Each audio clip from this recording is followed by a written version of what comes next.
Tuhan ada sukacita, amin. Dan di mana ada sukacita pasti ada senyuman di wajahnya. Boleh sama-sama berikan senyuman dulu, jumpai kanan kiri depan belakangmu, katakan mari bersukacita dalam Tuhan. Yuk minimal 2-3 orang kiri kanan depan belakangmu dengan senyuman yang paling manis. Sukacita Tuhan luar biasa, haleluya. Saya percaya belum akhir bulan ini saudara, haleluya, amin. Kalau belum akhir bulan masih ada nafasnya, haleluya. Kecuali kalau gajinya 15 koma saudara. Tanggal 15 sudah koma, haleluya. Tolak dalam nama Yesus ya, haleluya. Yuk boleh sama-sama senyumannya bilang mari bersukacita dalam Tuhan.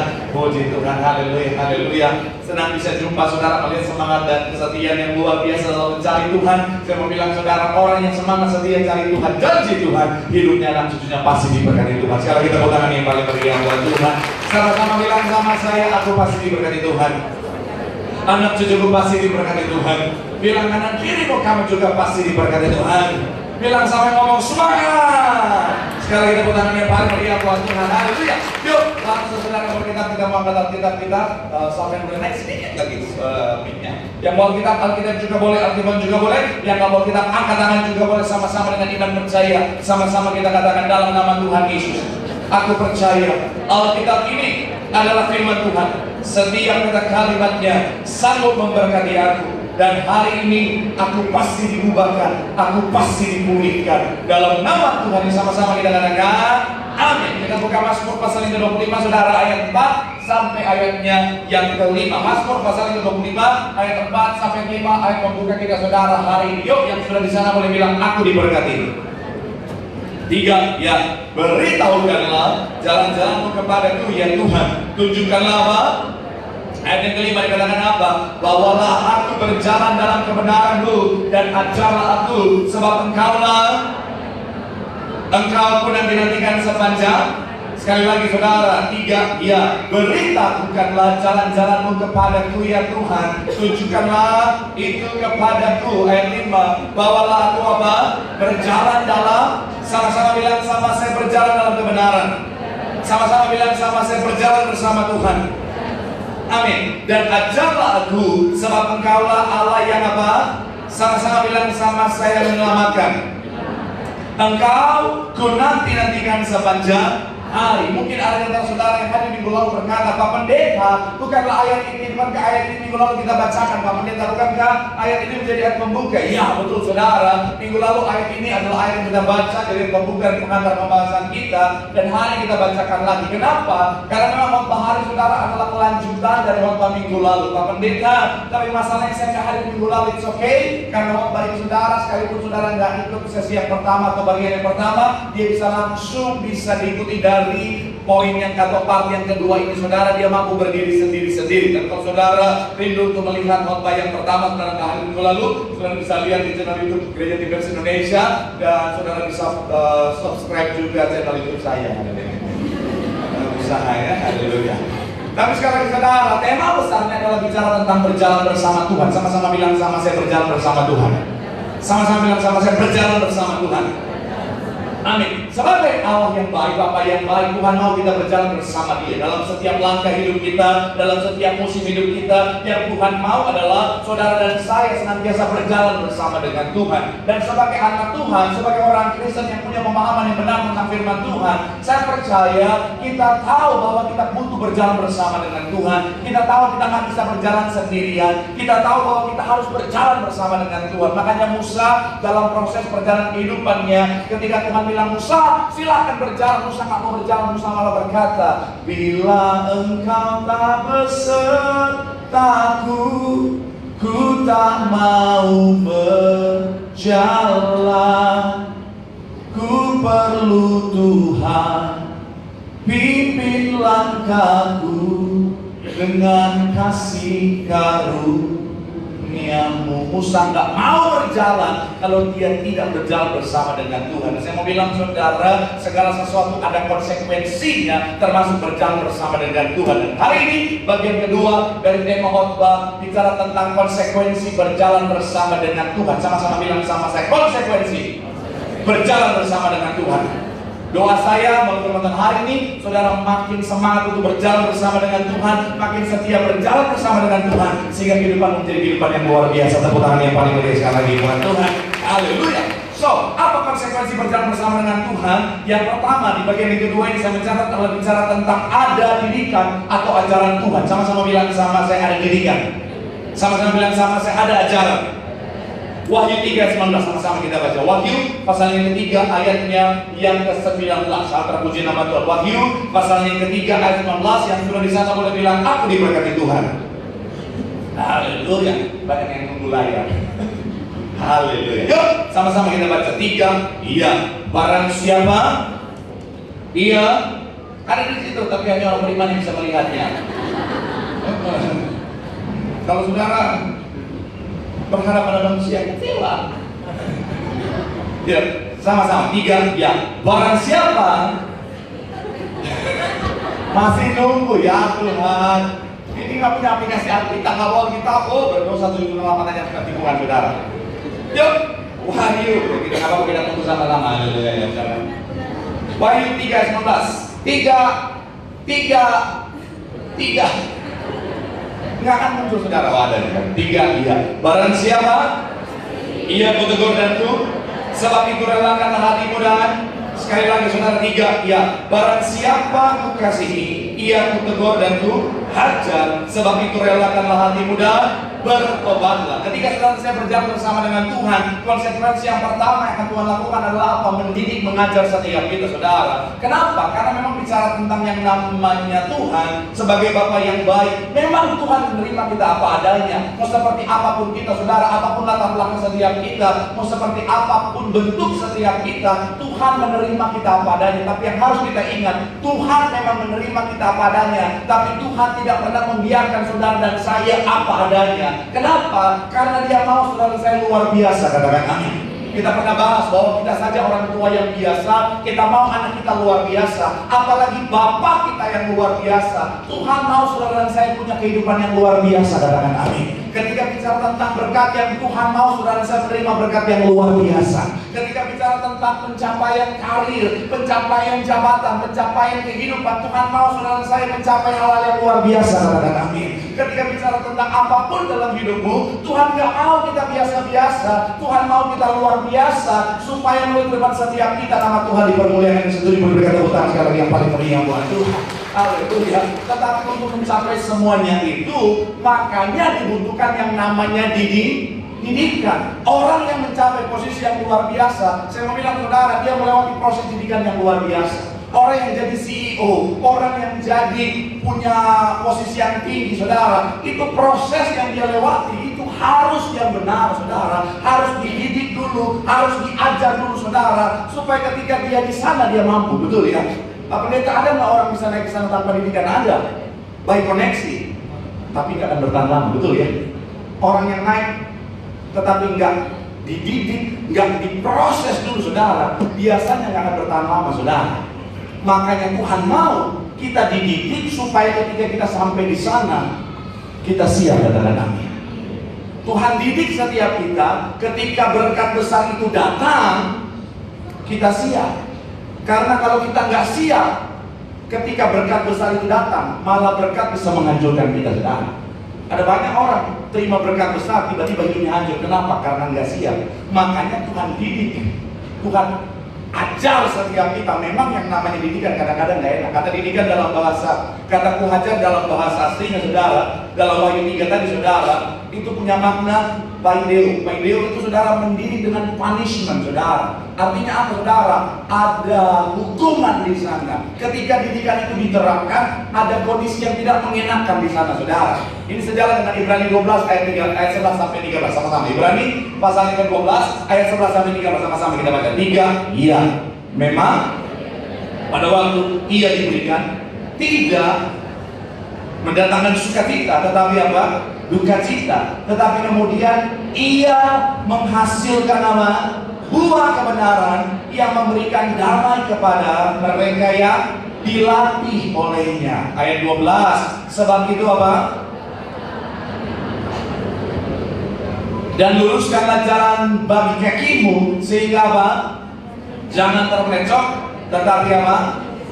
Saya mau ajak saudara untuk melihat kata ganjaran, bahasa aslinya itu paideia, itu ajaran atau didikan saudara. Kemudian dalam terjemahan Alkitab yang terbuka kata ganjaran itu adalah sekali lagi didikan, saudara. Jadi kata ganjaran tadi itu punya makna ajaran atau didikan. Makanya dalam Alkitab yang terbuka terjemahannya dikatakan semua didikan pada saat diberikan memang tidak menyenangkan dan menyakitkan.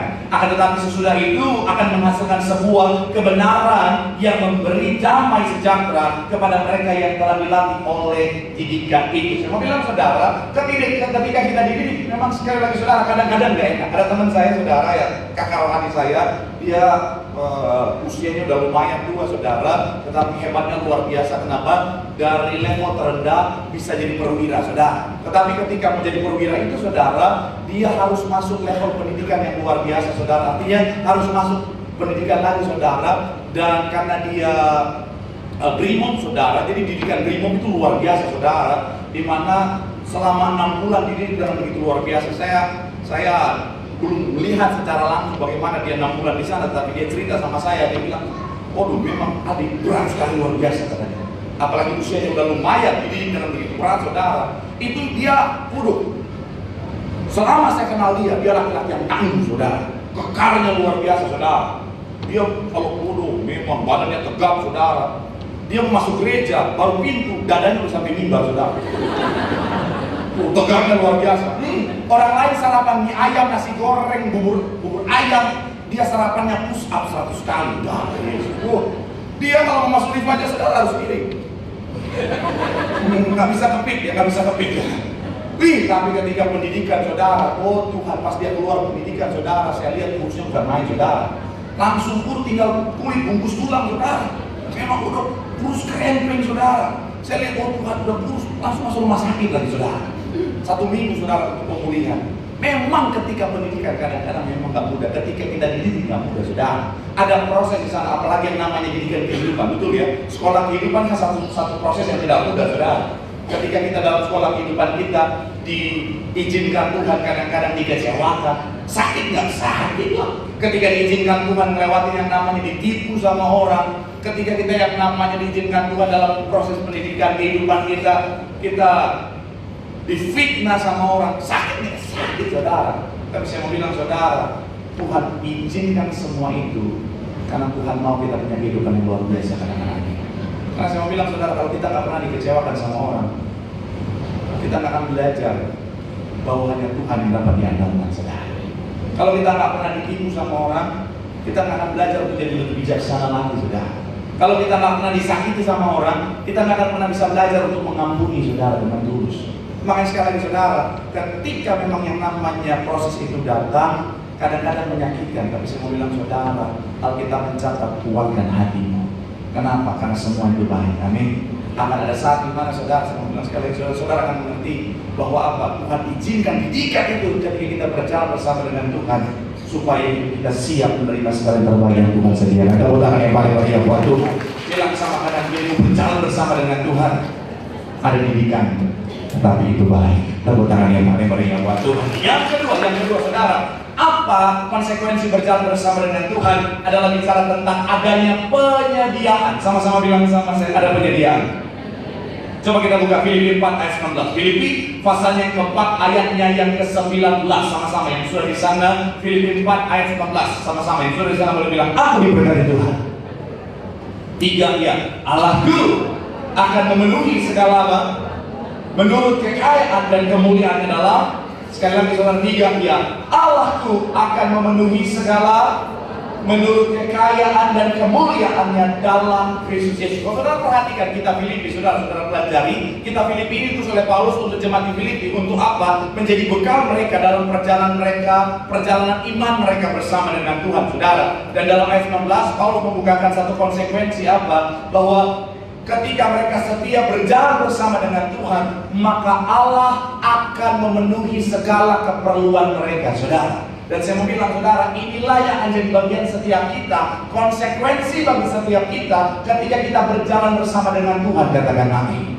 Saudara ingat bangsa Israel selama 40 tahun di Padang Gurun. Padang Gurun satu tempat yang tidak mudah untuk hidup. Padang Gurun adalah tempat di mana saudara tidak ada kehidupan yang bisa normal manusia di sana, saudara. Kenapa? Karena saya mau bilang saudara, normalnya manusia sebenarnya saudara hidup di mana ada tumbuh-tumbuhan, betul ya?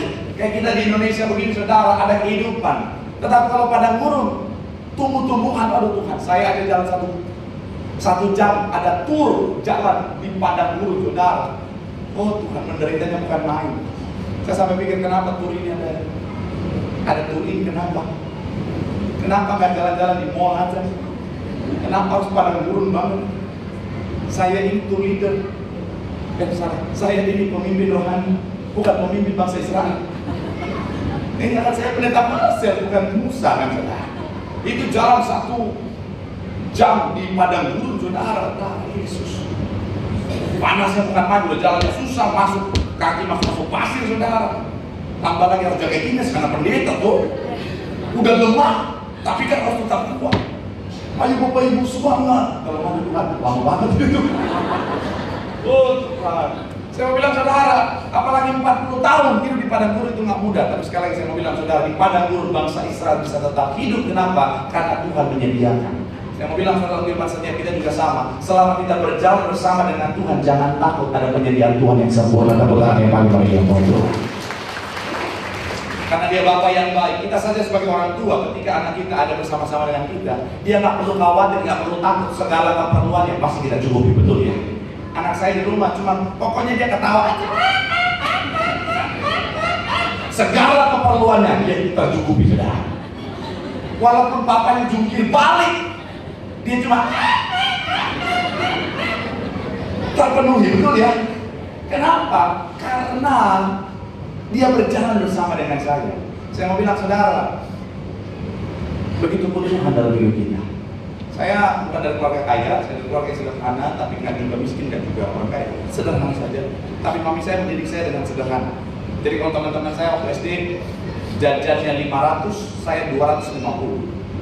Waktu SMP 5.000, saya 2.000 sudah. Pokoknya pas. Jadi waktu SMP satu porsi makan itu saudara 2.000. Jadi kalau siangnya saya mau traktir gebetan, sepanjang hari saya puasa dagingnya saudara. Habis itu siangnya dia makan, saya nggak makan, tatapin dia.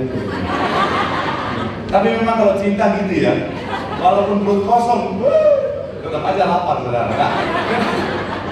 Jadi waktu kecil itu saudara, jajan itu pas buat makan, minum bawa sendiri saudara. Tapi kalau saya jalan ke kantin bersama dengan mami saya serasa sultan saudara.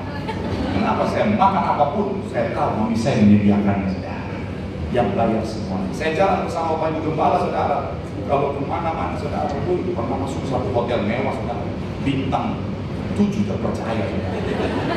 Tapi mewah itu makanan saya lihat dulunya mahal luar biasa saudara. Terus ada makanan yang dari hati angsa apa, foie gras apa gitu saudara. Katanya mewah banget ini.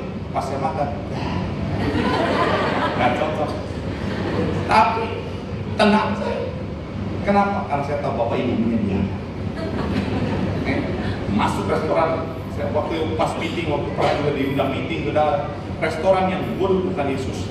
Itu restoran saudara. Kalau saudara pesan makanan apa, chefnya akan keluar dananya. Bagaimana? Kalau makanan barat yang keluar orang bule, bagaimana? Chinese food yang keluar Bruce Lee. Makanan Thailand, yang datang Eropa, saya pesan Western food yang datang, dia tanya, nomor 1. Saya sampai makan 2 saudara. Opening, main course, main menu, makanan tengah, baru dessert. Wow. Steaknya aja 2. Sama teman saya, kita perlu pesan 2. Sampai ibu duit, saya pesan 2 ya. Iya ibu, lapar. Padahal kan lumayan, nanti dia. Tapi saya tetap, kenapa? Karena ibu menyediakan. Iya, saya mau bilang saudara, apalagi dalam kehidupan kita, sekali lagi saya mau bilang saudara, saya nggak tahu apa keperluan saudara, apa kebutuhan saudara. Jangan takut, dia Tuhan yang menyediakannya bagimu. Tepuk tangan yang paling meriah buat Tuhan. Bilang sama dengan dirimu, jangan takut. Berjalan bersama dengan Tuhan, ada penyediaan yang sempurna. Sekali lagi tepuk tangan yang paling meriah buat Tuhan. Yang terakhir manusia bersiap-siap saudara. Kita bisa tergoda untuk membahas ini saudara. Shalom anak muda. Shalom yang belum menikah. Jangan takut. Tuhan menyediakannya bagi. Kok ada ibu ikutan amin? Anak muda. Tapi nggak apa-apa, ada ibu juga yang minta jodoh juga ada. Saya pernah di SCBD, ibu maju, saya lihat 60-an. Dalam hati saya ini kalau nggak asam urat, kolesterol. Tapi pas maju Pak Pendeta jodoh. Apa? Mungkin maksudnya gondok bukan? Jodoh, oh jodoh. Ya udah namanya pendeta yang profesional kan. Tuhan kirimkan Tuhan.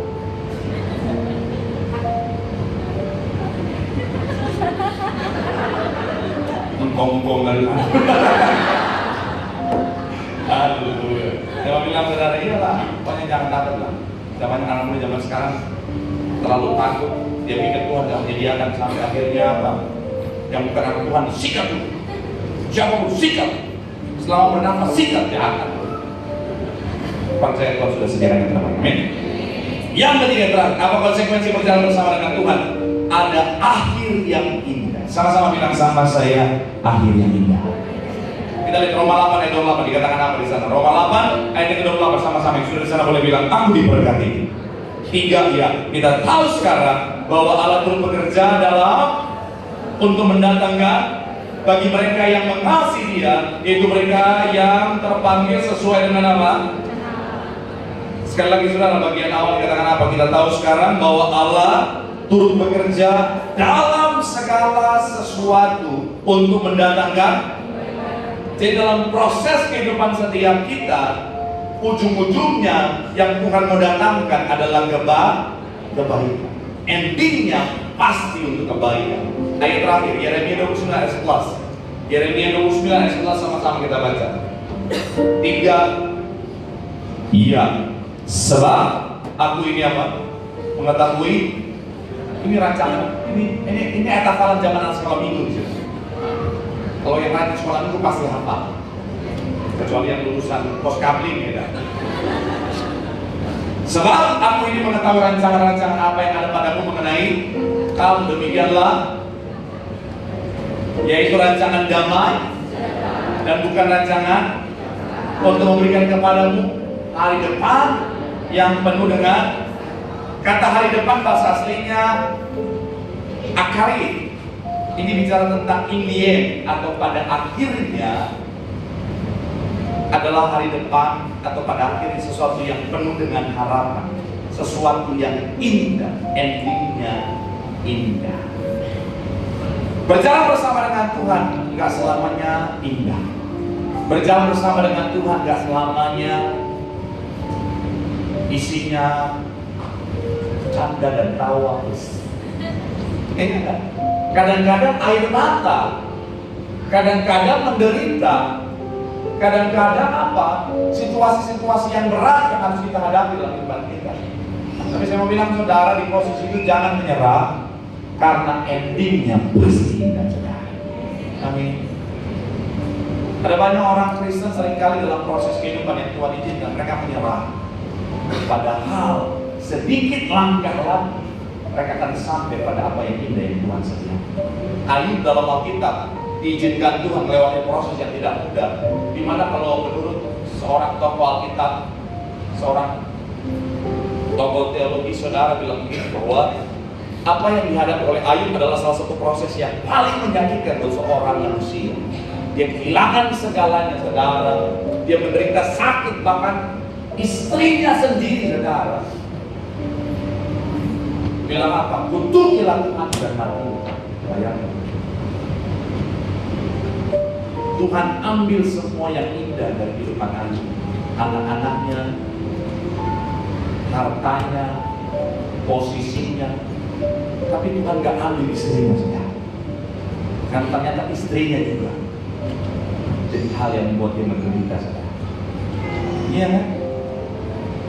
Kalau lagi di posisi di bawah terus istri duduk, apa semangat ya? Ada suami-suami bisa kuat. Ini udah di bawah lagi, istri bilang kutuk kita kuat udah teman.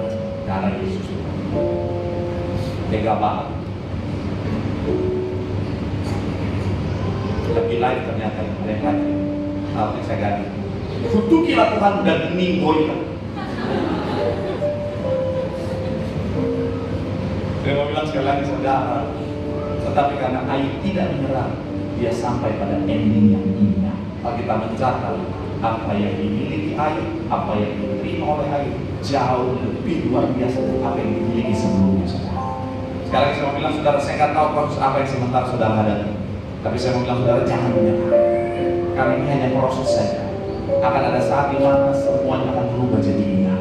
Akan ada saat di mana air matamu hari ini akan berubah jadi sorak-sorai di hadapan Tuhan. Tepuk tangan sekali lagi yang paling meriah buat Tuhan. Bilang sama kanan kirimu, jangan menyerah. Ini hanya proses, endingnya pasti indah, pasti luar biasa. Tepuk tangan sekali lagi yang paling meriah buat Tuhan. Yang diberikan dalam tanganmu, tepuk tangan